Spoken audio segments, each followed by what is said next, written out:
নমস্কার দাদা, আমি ময়ূর রঞ্জন। এই মুহূর্তে ব্রেকিং নিউজ বাংলাদেশে হচ্ছে নাকি মোহাম্মদ ইউনূস যেদিন থেকে ক্ষমতায় এলো তারপর থেকে দেশটাকে ধ্বংস করে ফেলেছে। এবার শাকিব খান মুসলমানদের এই যে বরবাদ সিনেমা মুক্তি দিয়ে যেন ষোলকলা পূর্ণ করলো, দেশটাকে পুরো বরবাদ করে দিল। দাদা, আমি যদি এই সিনেমার গল্পের কাহিনীতে আসি, খুবই টক্সিক ধরনের একটা গল্প দাদা বানিয়েছে তারা। দেখেন ঘটনাটা কি করছে। আরিয়ান মির্জা হচ্ছে আদিব মির্জার ছেলে, যে কিনা উপমহাদেশের বিশাল একটা ব্যবসায়ী। এখন এই ছেলের আকাম কুকামের যত কাহিনী আছে, সে যতটা টক্সিক, সে যতটা ড্রাগ এডিক্টেড, সে যতটা নারী লিপ্সু, এই সমস্ত কাহিনী নিয়ে একটা প্রতিশোধ পরায়ণ একটা ধ্বংসাত্মক কাহিনী নিয়ে কিন্তু তারা এই বরবাদ সিনেমাটা করছে।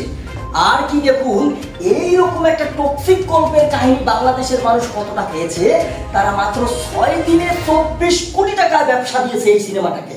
তাহলে চিন্তা করুন দাদা, বাংলাদেশের মানুষের চিন্তাধারায় কতটা টক্সিকতা রয়েছে। আপনারা এই সিনেমার ক্রেজটা দেখলেই বুঝতে পারবেন। এই সিনেমার যদি আমি সিনেমাটোগ্রাফি, ক্যামেরার কথা বলি, এটার ক্যামেরার কাজগুলো এমন ভাবে করেছে তারা দাদা, একেবারে নৃশংসভাবে জবাই করার দৃশ্য, মানুষকে মেরে ফেলার দৃশ্য, মানুষের যে একটা ধ্বংসাত্মক একটা চরিত্র, এটা কিন্তু তারা ফুটিয়ে তুলেছে এই সিনেমার মাধ্যমে। এই মেহেদী হাসান হৃদয় পরিচালককে জবাব দিতে হবে, কেন সে এইরকম নৃশংস একটা সিনেমা সে তৈরি করলো।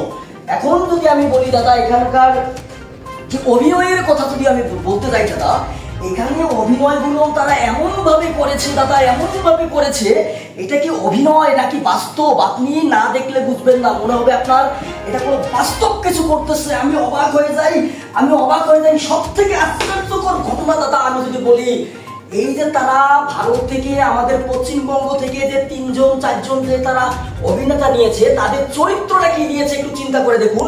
আমার মাথা কাজ করে না। তারা আমাদের একটা ছেলেকে চরিত্র দিয়েছে, জিল্লুর চরিত্র, যে কিনা সবসময় এই শাকিবকে মাল দেওয়ার জন্য ব্যস্ত থাকে। এখন সে ভাইরাল হয়ে গেছে, সবাই বলে জিল্লু মাল দে, জিল্লু গেট বন্ধ কর, জিল্লু হেলিকপ্টার রেডি কর। কেন তারা এই কাজটা করলো? আর একটা চরিত্র যার মুখে শাকিব খান মুক্তা দিছে, আর একটা চরিত্র যাকে বানানো হয়েছে রেপিস্ট, সে সবসময় রেপ করে বেড়ায়। মানে এমন জঘন্য চরিত্র আমাদের ভারতের ছেলেমেয়েদেরকে দিয়েছে।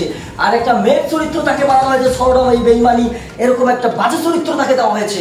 আমি রিপাবলিক বাংলার থেকে জবাব চাই, পরিচালক মেহেদী হাসান হৃদয়, শাকিব খান, কেন তারা এই কাজটা করলো? তারা কি চায়? এই মোহাম্মদ ইউনূস আর এই শাকিব, তারা কি চায়? ভারতকে একটা কি বলবো, এটাকে ভারতকে একটা মানে কুলুষিত করতে চায় নাকি তাদেরকে কিরকম চরিত্র দেখতে চায়, এটা কিন্তু জবাব চাই। তারা ভাবছে ময়ূর রঞ্জন কোনো কিছু দেখে না।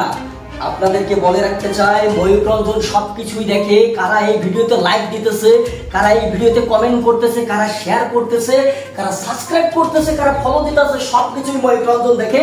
এটার জবাব আমি নিয়েই ছাড়বো।